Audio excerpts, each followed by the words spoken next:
Good morning and welcome to everyone joining us at our second AATF Technology Thursday webinar. These webinars lead us up to the main event, which is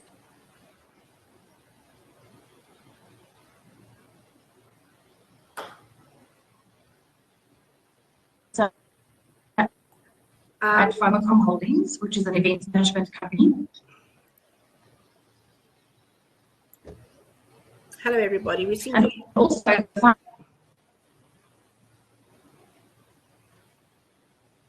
founder of my future personal passion.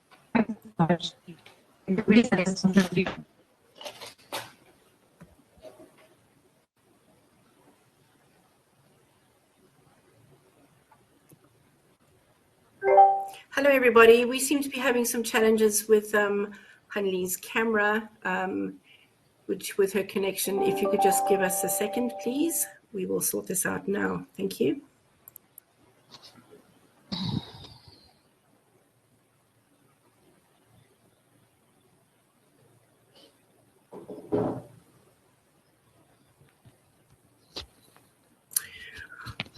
Okay. Right. Good. I think I will just continue now that Hanli unfortunately is struggling a bit. So let us continue. We are hoping to get Hanli back online. She is the Managing Director of Pharmacom's Holding, and she is our moderator for today. So welcome everybody to the second AATF Technology Tuesday webinar. We would like to welcome everyone to the series, which will be a lead up to the main event in 2023. We are lucky to have some wonderful ladies with us today. I'm going to introduce them, and then if I could ask them to please just give a short summary of their, if I could give a short summary of each of them.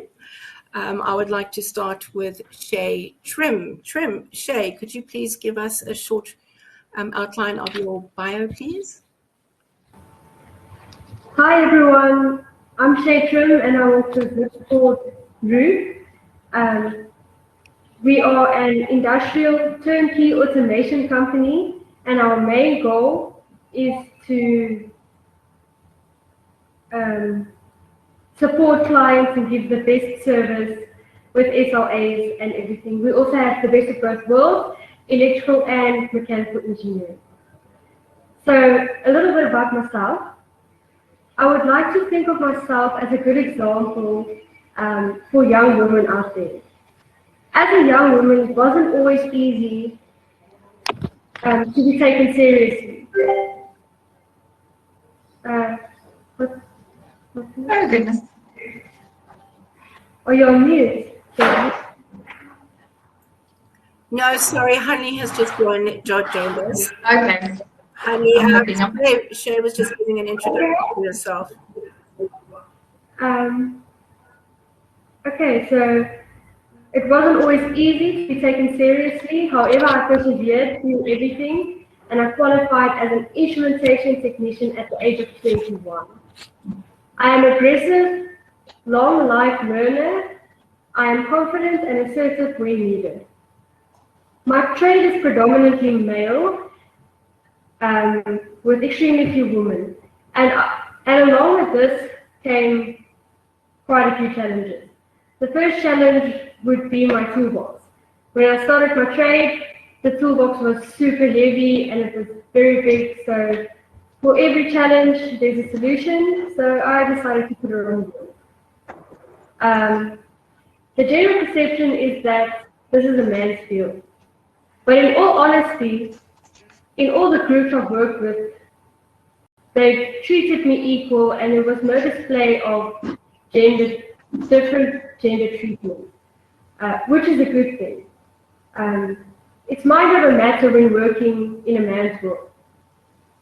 The mind is a powerful tool and often our biggest obstacle in life. It can be especially intimidating for a woman to go into a predominantly male career. From a young age, I always saw this as a challenge, but by being self-disciplined, diligent, Confident and open to learning, I took the challenge head on. I would like to encourage women of all ages to join this so-called man's world and take on the challenge. It's really super fun and it's not as bad as what people make it out to be. And that's me. Fantastic. Thank you so much, Shay, for that summary. We're very pleased to have you here. I think we have Hanli back. Hanli, are you back with us? Yes, I'm back. Thank you very much, and sorry about that. I'm hoping to have found a more stable connection. Thank you, Shay, for that. That's super impressive, and I'm pretty sure you're going to be inspiring a lot of ladies along the way in your career. Next up, I would like to introduce you to Ngwana Matwa. She's the CEO and founder at Abbott Technology. Over to you, Matwa. Ngwana. Hi, Hanli. Hi, ladies, and Hello. everyone who's attending this amazing webinar. My name is Ngwana Magra, and I'm the CEO at Abbott Technology. And Abbott Technology means a bit of that technology. We've been around for more than 15 years in the technology with this focus on your software space. We basically help companies get to terms with understanding how technology can really transform their businesses, whether it's through process design, software applications at an enterprise or mobile application level, including then extension into hyper automation, or some people call robotics. And all of that, we wrap that up into data, because there's no way that we can bring in automation and all those lovely other technologies and then forget about the data. So I started off my career as a software engineer. And then over the years, as I realized, why are so many IT or technology projects failing? And that's when I moved to the front of the line, becoming more of a business analyst, working more with your customers, because the user experience was not taken into consideration. And that's also key when we look at automation, whether from an industrial point of view or from a software point of view. What does the customer need? What do we want to do? And what data do we want to actually gather from that entire process? So we provide services to clients globally, and whether you're from medium-sized to also corporate clients, where we've done work for companies such as Transnet, EY, we've partnered up with BI Tech Africa, we've done work at ABSA and your standard banks. So I'm so happy to be here to share my knowledge. Thank you.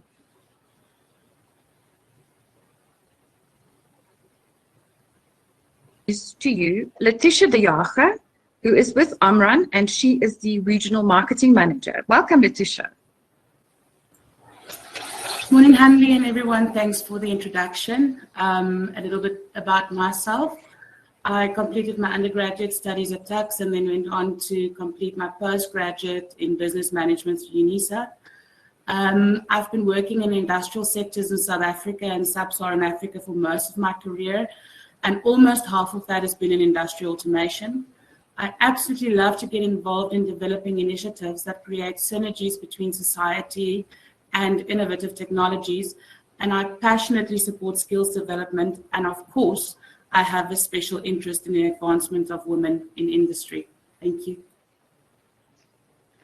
Thank you, Letitia.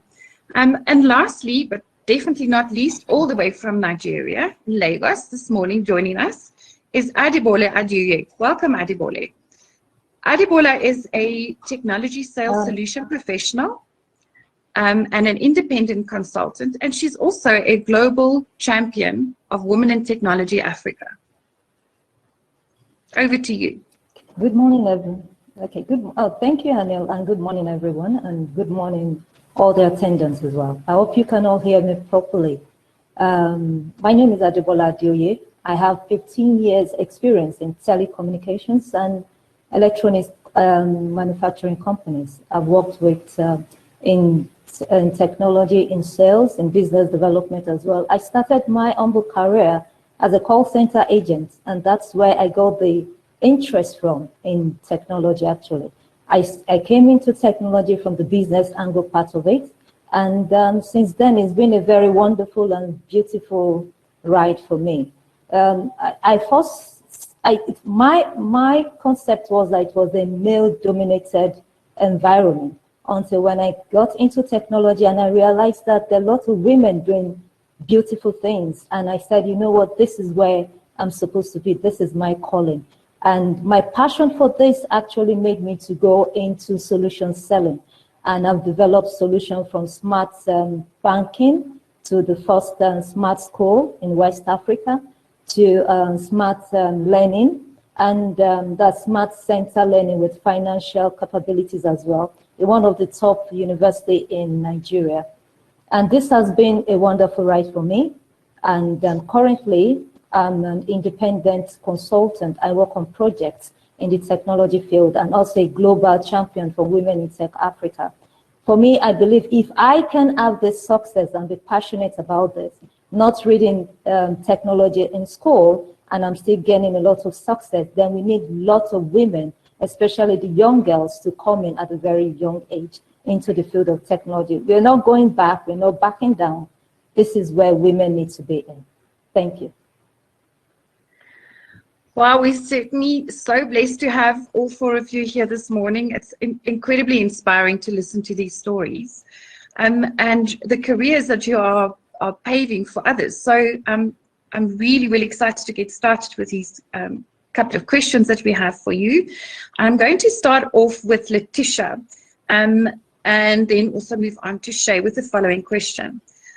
Because your careers are more specific to the automation industry, the question is, with regard to this specific industry, it has been previously predominantly male. Do you feel this still holds true? Yes or no, and why? If it's okay, Shay, I'll go first. Thanks, Hanli.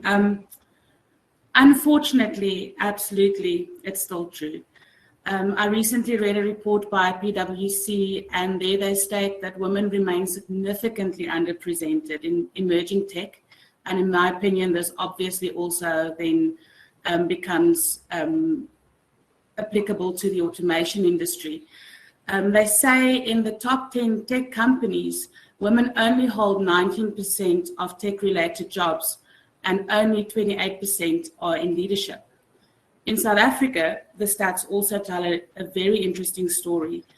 In terms of graduates related to STEM, we see that in engineering, manufacturing, and construction specifically, the ratio is 3 to 10.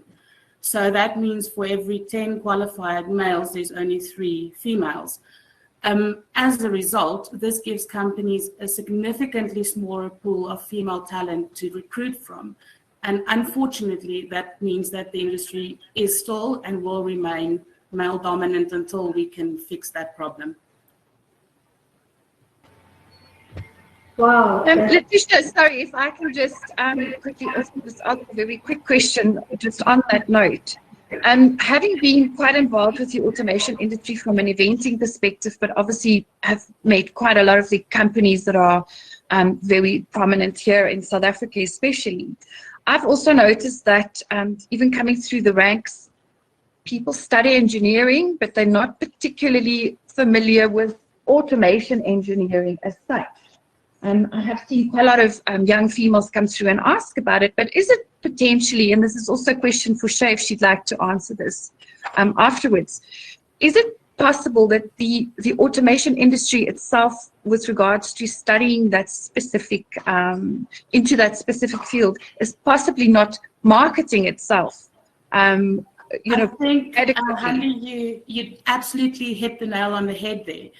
Most of us kind of end up in this industry by chance, and then we realize what an amazing industry it is. And definitely in terms of the industry as a whole, that is where the challenge lies for us, to make people aware and to market the different careers within the industry. And I think it's rather an excellent challenge for us, seeing if we take into account where the world is going with the fourth industrial revolution, et cetera, there's just so much opportunity for us as an industry to really go out and promote what we do.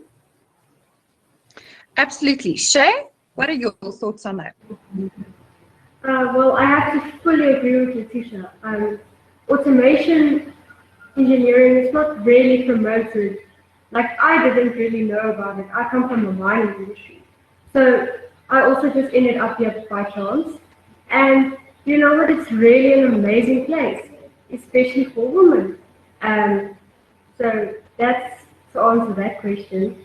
And then to your other question, I would say,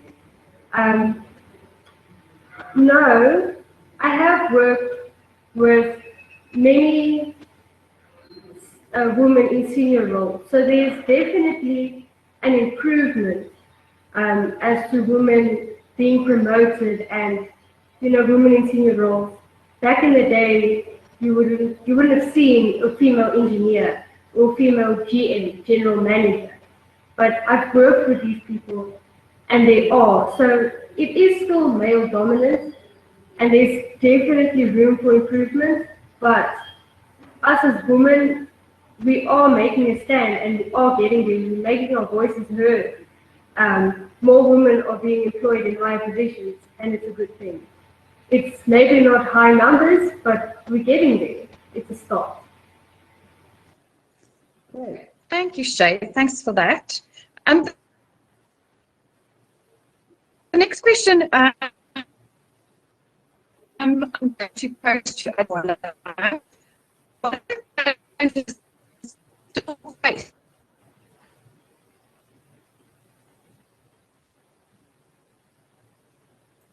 I didn't get that question, Hanli. Yes, I think we've lost her again. Let's just get her back quickly and we can continue. Apologies for this. I thought we had sorted it out. I'm sure she'll be back shortly.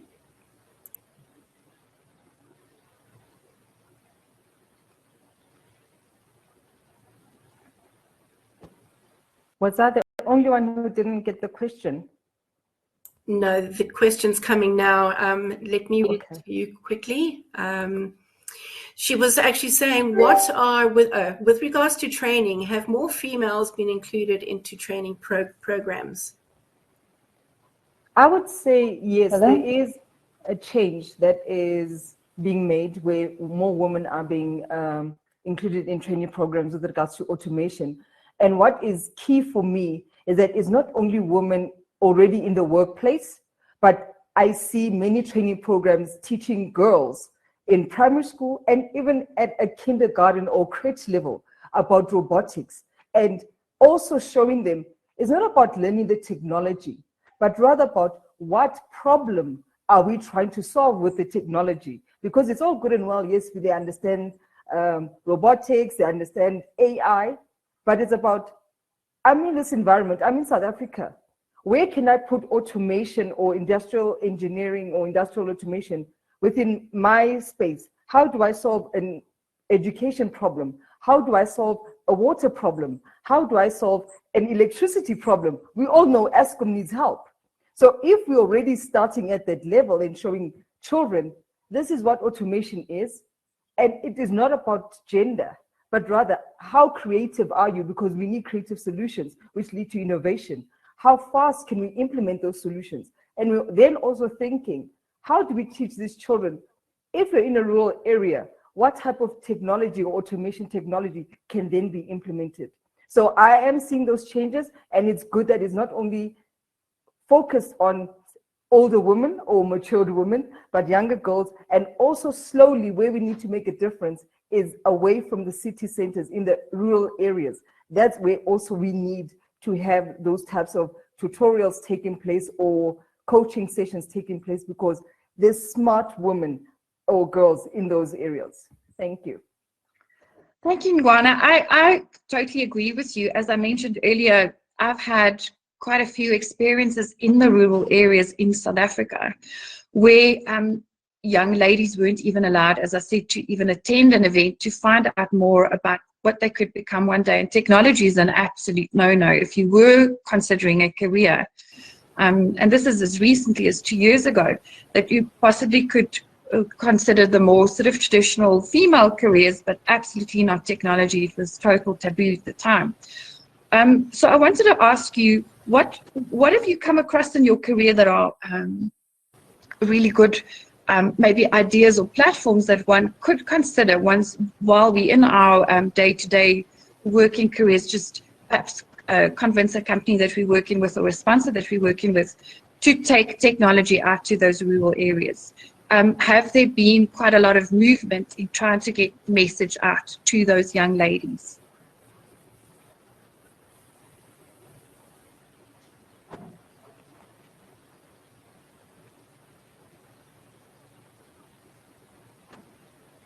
Hanley, may you please repeat the question? I'm so sorry.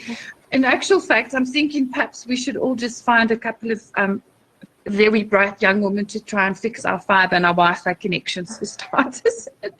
And the question was really, as I said earlier on, I've noticed a lot of young females in our rural areas not having access to information on careers in the technology industry. What would you potentially suggest that could be done in the very near future for us to get that message out? Juana? Unfortunately, it's a connection issue. We need connectivity.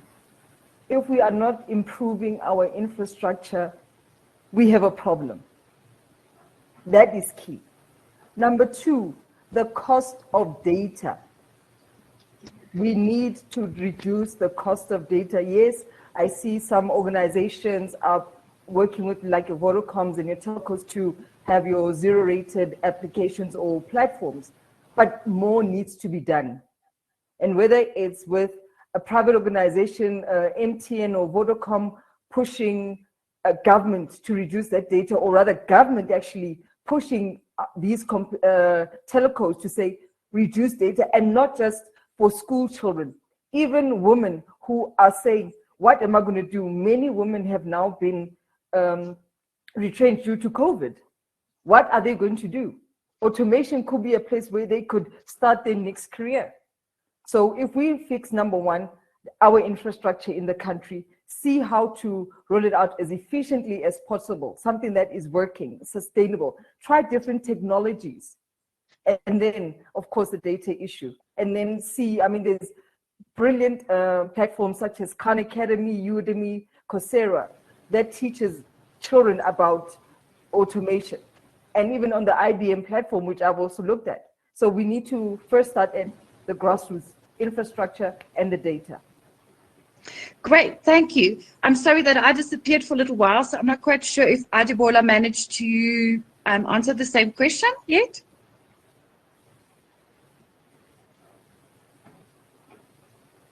No, she hasn't, honey. She still needs to give a reply. All right. Adebola, I think the question was, what are the challenges still faced by females in the sector in general?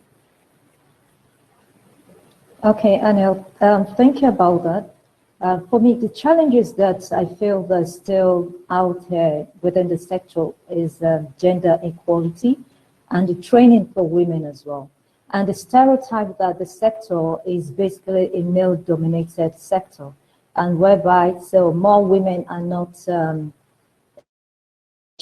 to take this, to go into this industry as early as when the male counterparts go into right from school. And just like Iguana said, the focus should be more on training the young women to go into this field as early as possible. That's when they're in school, encouraging them, giving them coding, and then taking them through the works as early as possible when they're in their secondary school, right onto university, and bringing up more role models, which this platform is one of it, to let them know that it's possible that women are encouraged to come in, irrespective of what the stereotype is, irrespective of what the data is all about. It is when you come in that this stereotype will definitely change. So we can't be out there and saying there's a stereotype while there's space in there for us to fill it. So we have to be more visible as women and encouraging to the younger ones coming on board. That's the gender, to knock off the gender inequality part of it. Great, thank you. So the next question is possibly something that we have already covered in some of our previous questions, but perhaps just something that comes to mind straight off. Letitia, do you believe that transformation in the sector has taken place, and just generally to what extent? Interesting question, Hanley. Obviously, short answer, no. However, I do think that some of the major players in the sector are starting to realize how important it is to include women in technology. If we look at automation and the fourth industrial revolution specifically, I think one of the great things that it's possibly one of the first industrial revolution where women are actually in a position to make a contribution. I think with the previous ones, we wouldn't even have these conversations. We will be able to influence how it plays out, and this will probably result in the social impact being less disruptive and, who knows, perhaps even more constructive. I think in South Africa and Africa specifically, there's definitely major gains for companies who choose to explore these possibilities, and it might even give them a competitive advantage while making an impact in the world we live in. We might even achieve a more realistic view of the impact and possibilities of this new technology. Having both men and women represented equally will probably introduce new viewpoints and ideas. Honestly, after all, if we only have half the population involved, we'll miss out on the insights and innovations and solutions from the other half. The other thing that's really very prevalent is that including women in automation and in technology would probably help us to accelerate overall economic growth and poverty alleviation, seeing that almost 42% of households in South Africa is female-headed. Now, all of that said, and I'm going to add my voice to the other ladies on the panel and probably a mass choir out there, I believe the main driver for this and for transformation to take place is education. And again, adding to what the other ladies said, governments, NGOs, and industry bodies are focusing their efforts on formal tertiary education systems in the hopes that this will achieve it, but probably we need to look at different angles. One of the angles, in my opinion, if we look at what your panel members said last week, the ones that from the SIMC in terms of what's happening in Africa and South Africa, we've got major potential in the unskilled and semi-skilled workers. And this could be used to drive that transformation.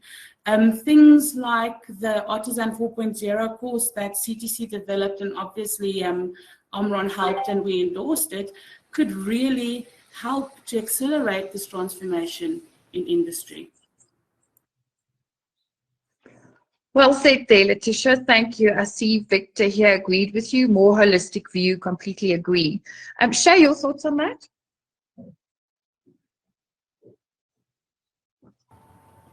I would have to disagree with Letitia once again, because with my experience in the environments and the people that I've been exposed to, there are definitely a lot more females than what people actually think there are. I thought when we would go to one of our companies, one of our OEMs, I would probably be the only female on the floor, and there were so many, I was shocked. So, yeah, it definitely is. I kind of forgot the question. Oh, yes, transformation will take in place, sorry, as to how many women and so forth. But we're still not there yet. As I said previously, we definitely need to improve, but we are getting there. And as Letitia said, with the Industrial Revolution, the fourth Industrial Revolution, we definitely stand a better chance now. Yes, and that Artisan 4.0 course, it's one of the courses I also did, and it also taught me a lot about automation. So yes, there's definitely training out there, and there is growth for all of us. And there's opportunities. We just need to grab them. Thank you, Shay. My next question is with regards to training, particularly. And I'm going to ask Moana to answer this one for us first. Have more females been included into training programs in general?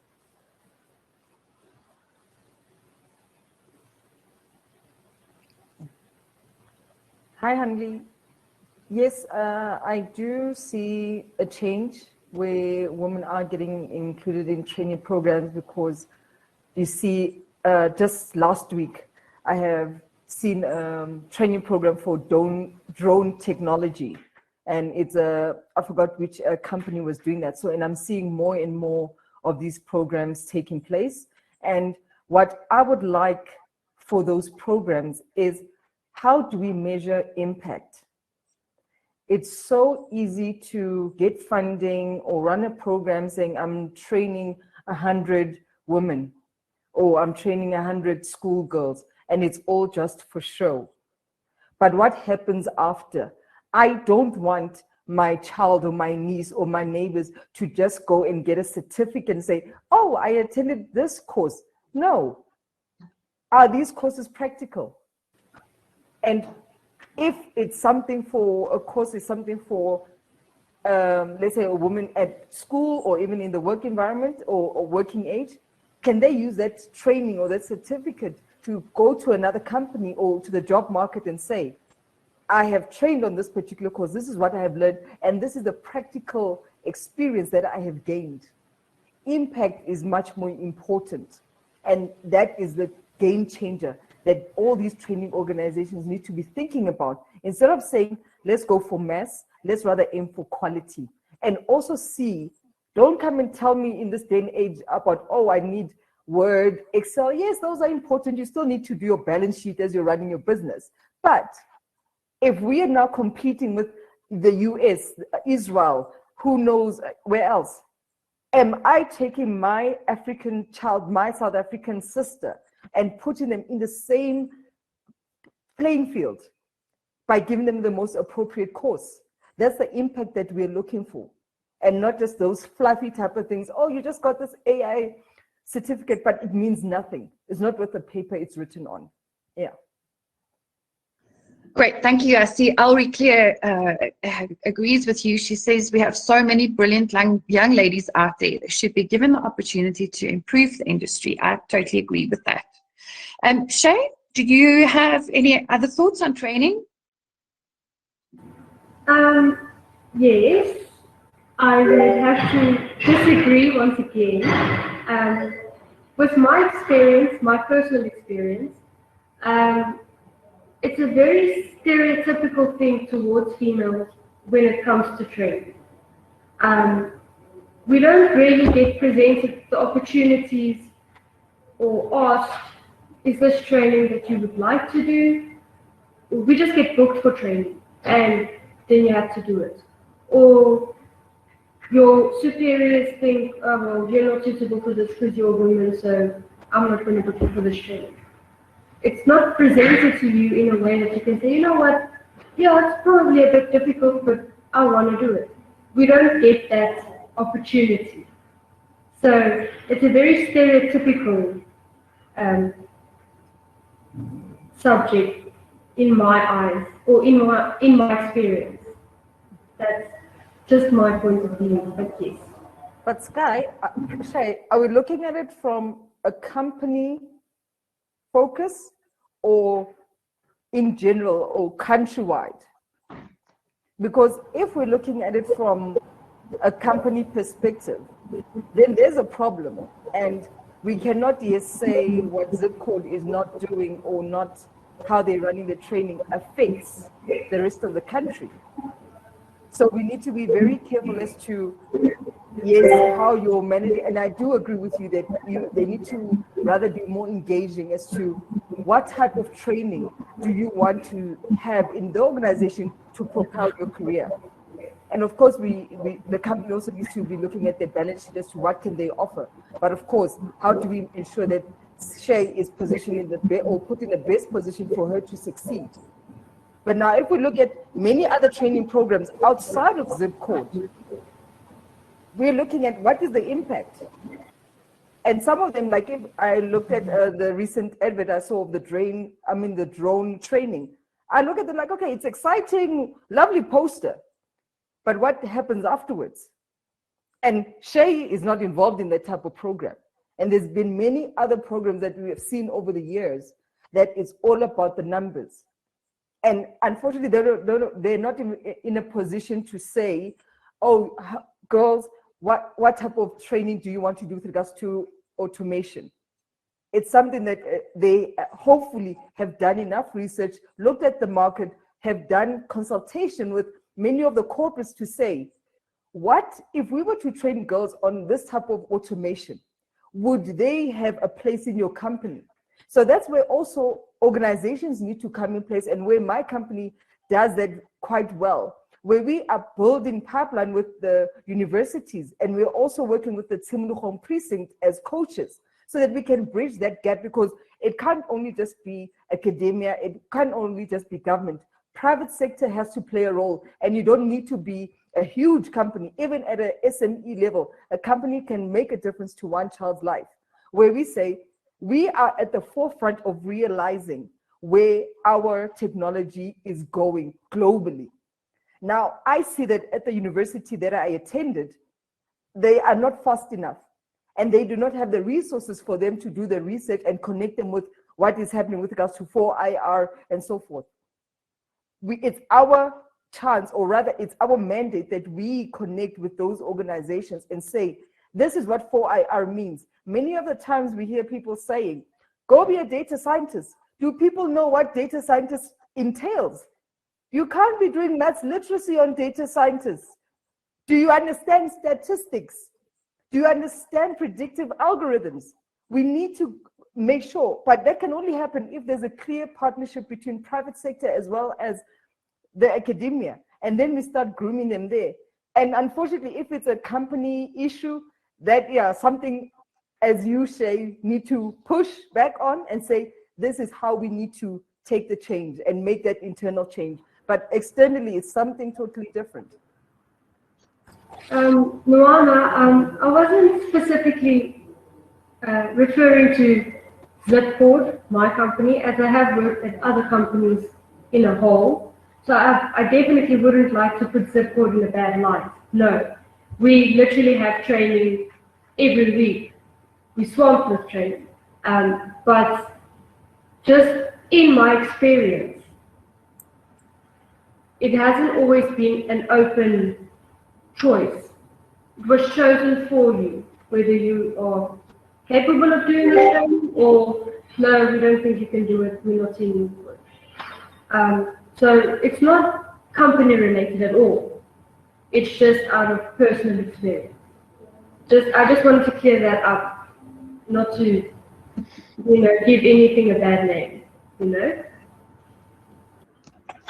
I would just like to read a comment here from Victor. He makes quite a valid point. And again, from my perspective, I feel that perhaps we don't have the luxury of, at this point in time, having a very long-term vision, even though we need to do that. But we do know that there's a very big skills gap in this country that can be filled by many, many bright young women.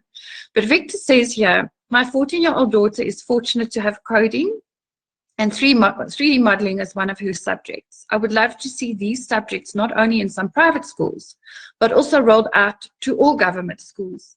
This will be a great way to get young girls interested in the industry. And that's possibly already something where we could play a major role. And this is starting from a very young age, because we all know that youngsters in general grab or hold on to something that they would like to become one day. And if we don't feed that, or at least plant the seed and feed it and keep feeding it, we probably won't see as many young female engineers and technologists and scientists as we would love to see in this country. So that's a really valid point. And Moana, I don't know if you've got anything to add to that? No, I totally agree with the viewpoint that we do need more representation and rather more lobbying group. And one also key thing, I spoke about the public and or private sector and academic partnership. What I see Elri has asked is about mentorships. That's also a key thing, whether it becomes with coaching or yes, mentorship or even sponsorship. When someone sees a female in industrial automation, that is key. Representation matters. And when you can actually speak out as to what happens actually with industrial automation, what is it about? How far can I push my career? And ask those questions and be in a safe space. And if you're working in a very or highly male-dominated company, at least having that mentor. Sometimes if it's a female one, you can ask, say, Letitia, I'm struggling with this thing. This is how I'm feeling. How do I navigate this ball game? So private partnership and academic partnership as well as a mentorship is very key. I agree with Elrie so much. Mariki says, I would love to see more of these types of initiatives for the youth. Anglo once did a very powerful and successful campaign around this to empower young girls in the industry. Just wanted to throw something in here that's crossed my mind in the last couple of seconds. The other thing that people not in the industry or someone that's not really been exposed to the automation industry per se, have this perception that automation is automotive. I don't know if you agree with me, but we find that all the time, especially among the youth, to them, automation means automotive. In other words, I will be designing and building cars. So that's something specifically in this country. I see, Letitia, that you're laughing there. It is so true. We have to explain the industry to youngsters all the time. And that's like such a basic misconception that can be cleared for once and for all from a very young age, so that people understand that automation is so much more and that there's such a big world out there. Okay, so just a very quick, what are some of the advancements? So just something that comes to mind straight away for women in technology and engineering that you have seen recently in the sector. One, I'm going to ask you the question first. I was hoping you'd pick on Adebola. I'm going to. May you please repeat the question again, Hanli? Okay, I'm going to go to Adebola first then. What are some of the advancements that you're seeing happening in the sector as we speak? So anything that comes to mind that is really positive for us? For what I've seen so far is that we're having a lot of women coming with a lot of confidence into the boardroom. There's confidence. It's not about the training, and it's more of qualitative training, quantitative training, and the practice. So there's a linear equation, if you have to look at it, that joins the three together, and that really boosts the confidence in women to come up, to show up, to let them know that yes, we are here. And that is the improvement that I've seen. It's not so much about working with a machine or just the practical part of it. There's this relationship where more women are more confident to come out, to take on more roles. They're bolder, they're speaking out for younger women, and they're opening the doors and shattering the glasses to ensure that more women come on board by just being there, being visible, and being available and reachable as well. That's some of the things I see that are coming up more and more, apart from just the training, they going to school, practicing it. There's an equilibrium between the quantitative training, the qualitative one, and the practice. So the experience all pulls together and makes more women more confident and comfortable in their work, in their skin, in the industry. That sounds really positive. Letitia, do you have anything to add there? I think I need to agree wholeheartedly. I think we're seeing the first generation of women who actually have the guts to stand up and say something. And exactly as Adebola said now, that brings through this whole maternal element to what we're doing. And it's great to see. And I really think that going forward, if we see more of that, we'll see more women engaging as well, and hopefully developing and becoming giants in the industry, because I really believe we have a lot a lot to contribute. Mwana, What I've seen over and above what Letitia and Adebola have said is the men are becoming comfortable, some of them. Because I think initially they thought all of us women are feminists and say, no, we want our place, get out. No, no, no, no, no. And we as the women also need to be aware, we're not competing with the men. We're just saying, we're in a boardroom. I just want my seat, not there at the back. I'm not here to write the minutes, take notes, bring the tea. No. I'm the one who can actually design the technology, the solution. That's all we're saying. And we're saying we can work together. I, as a woman, can't think of everything. You, as the male, can't think of everything. Let us collaborate. So that's where the diversity and inclusion is very key. So once I'm seeing more men saying, oh, okay, so you weren't coming just to attack me and so forth. And especially in Africa, we need to be very careful of sidelining our men because especially in the Black community, there's not enough opportunities. So we need to make sure that we're not, as women, going ahead. Because if we look at it, Shay, I'm not sure if you've got a brother, but imagine if you start your own company and the way the status quo is, you get all the opportunities as a woman. What about your brother? What happens to him? He gets left behind. Now we're starting another problem. So once we can show that it's all about collaboration, bring your strengths. And I, as a woman, I see Letitia as she is damn smart at what she does. Shay is, Adebola is. We're all crayons in this beautiful box, and we all need to contribute because there's no way the red color can solve for everything. So, yeah. well said. I love that. Is there anyone else that would like to add to that? Yes, I would like to add to that also to point out that to add to what Gwana said, it's not about competition, it's more of competence and opening the door for the younger generation to come in. So we're not coming in and saying, you know what, the men, we are taking over your role, you're going to push your side, because the truth is the opportunities are really limited.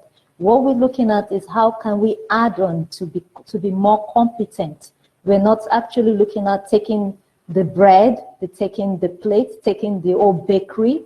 That's not what we're looking at. It's just to add from the woman part, from our point of view, what the men can't actually see or have it all. Then we come in with our own competence as well. And that is not a competition, it's addition of competence to make it all beautiful. Like she said, the red color can't color everything. Though I love the color red, but hey, it can't color everything. It's a rainbow.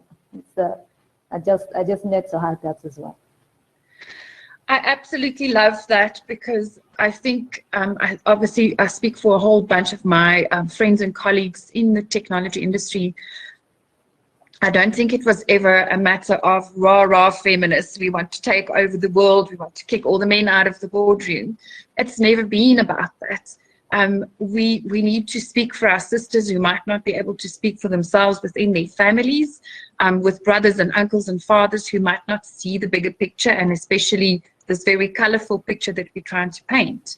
But just an equal opportunity to bring creativity, beauty, as you said. I love that expression, Adebola, that it's a colorful picture. We're all trying to paint the same picture, and we want to bring in some more ladies and give them the opportunity to express what they're good at. And creativity is obviously something that is inherent in a lot of females, and I don't think that the youngsters appreciate how much creativity is used in a technology industry. I mean, there is just so much of that and so much more needed of that. So I want to pose the following question to each and every one of you, starting with Letitia. But really, it's just a very brief last word of what kind of hurdles would you feel we still need to cross if we had to approach this particular problem that we're sitting with. If you were able to do something about it next week, what is the first hurdle that you feel you need to cross? Thank you for putting me on the spot, Hanli. But I think I need to agree. I think it was Nwana who said that it should be an industry movement. So we've said a lot about what companies should be doing and what individuals should be doing, but I think the reality of the matter is that transformation is not necessarily a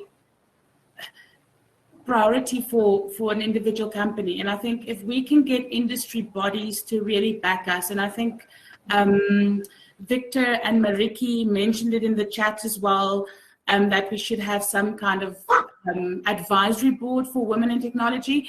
If we could get something like that in place, I think we could go places and really progress in transformation and what we're trying to do. Over to you, Shay.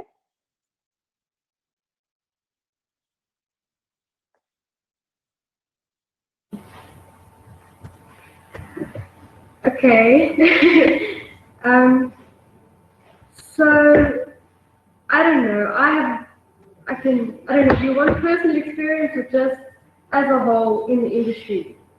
I think so. If you were able to do something next week about your most passionate challenge that you're sitting with as a female in the industry, what is it that you would do next week to make a change? We need to introduce the industry, and it's a huge part. The huge part it plays in the building of the country and in schools. It definitely has to be promoted, as well as apprenticeships. I'm the only female in engineering in my company, but we have a female apprentice, and I think offering apprenticeships to more females is definitely also a way to get more females involved in the industry to grow, and yes. Great, thank you. And next up, Adebola.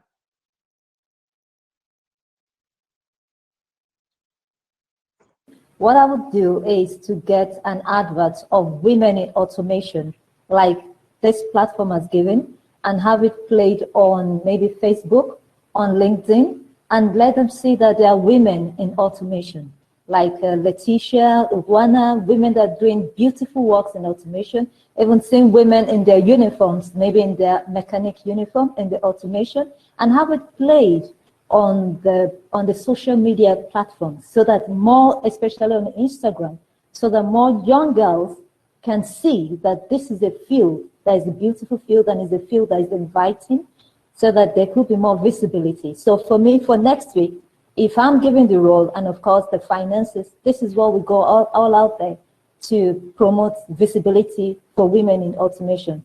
That's what I'll do. In other words, making the industry and a potential career within the industry something super cool. Super cool. Yeah. It isn't really seen as a very cool career, but it is so cool. So I think you have a great point there. Lastly, Ngwana. I agree with all the ladies, and especially with regards to the apprenticeship, that is very key, and starting it at very grassroots level. And I'm not sure how possibly it's this, because sometimes government puts in legislation and it doesn't necessarily get followed. And if you've got a very deep wallet, you can see yourself out of this one. So it would be great to see organizations, almost like the Take a Girl Child initiative, where they go into the schools at a high school level and also primary school level, and not necessarily in the key centers. So don't go to your Wits, don't go to your Stellenbosch. No, they have that access. Let's go to someone who does not even know that there's a career or a subject such as automation. Go to those schools and bring them in for a day and see those top students. How do you then bring them in and say, I'm going to fund you and then help you build your career? I'm going to expose you to the different facets of what automation has in store. And then that's how we look at it. So even ourselves, we can start saying, do I know a student that does not have access to certain educational support? How do I help that student? Even if it's not personally, but how do you expose them to your network? So that representation and us reaching out and doing more, because we cannot sit where we are and saying, oh, there are not enough women in automation. And yes, it's not something that only one of us can do. It's going to start, but as long as we start and be that change that we want to see in our world, and go out there and saying, here's a child, let me start with one, if we're doing it at an individual basis. But it's something that even Shay, in her company, she can start there and saying, hey, why am I the only woman here? What programs are there? How do we boost this apprenticeship program? And also saying, yes, my company could be looking at your Wits, Stellenbosch, your UJ. But how about we say, let's find other schools that aren't necessarily on the top radar of the top 20 schools and take it from there. Ladies, it's been an incredibly inspiring 60 minutes that we've spent together. I think this is a discussion that absolutely needs to be taken forward. I see on the chat here that between Letitia, Johan, Mariki, possibly all of our panelists here today, talking about creating a body to move into schools and to make this industry and the careers within the industry look super cool. So I'm pretty sure you'll be able to get in touch with him via Josie and the AATF team. From my side, thank you so much. I think we could talk about this for hours. I think we're all very passionate about this particular topic. We'd love to see you around on these webinars again soon. And of course, for everyone that tuned in to our webinar today, don't forget to keep following us. We have more interesting topics. And of course, I'm looking forward to AATF 2023 as a major platform for these discussions. Thank you and goodbye. Bye.